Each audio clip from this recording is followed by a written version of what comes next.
Obrigado, Senhor, pela minha família.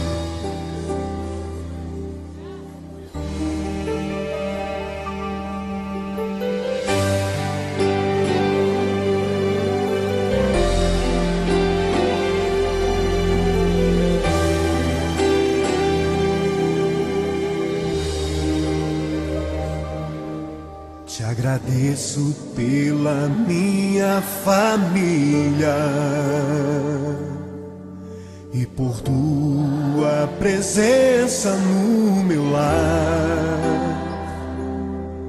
Te agradeço pelo pão de cada dia que o Senhor nunca deixou faltar. Te agradeço pela nossa harmonia. Só em Ti, Senhor, podemos confiar. Já te agradeço pelas Tuas maravilhas e os milagres que ainda há de operar.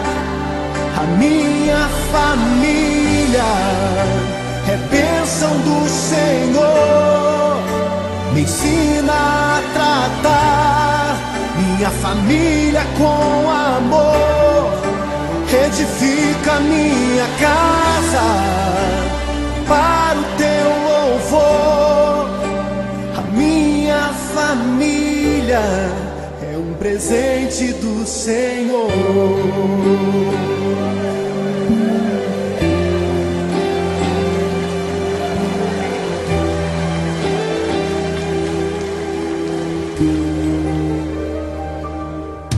Te agradeço pela minha família e por Tua presença no meu lar. Te agradeço pelo pão de cada dia que o Senhor nunca deixou faltar. Te agradeço pela nossa harmonia. Só em Ti, Senhor, podemos confiar. Já te agradeço pelas Tuas maravilhas e os milagres que ainda há de operar. A minha família é bênção do Senhor, me ensina a tratar minha família com amor, edifica minha casa para o Teu louvor. A minha família é um presente do Senhor.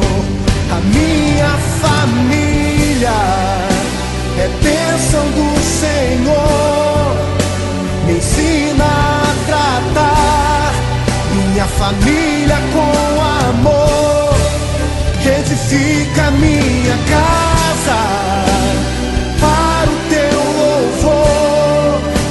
A minha família é um presente do Senhor. A minha família é bênção do Senhor. Eu convido você a dar um abraço nessa pessoa que você tanto ama. E se você não está perto dessa pessoa, liga para ela.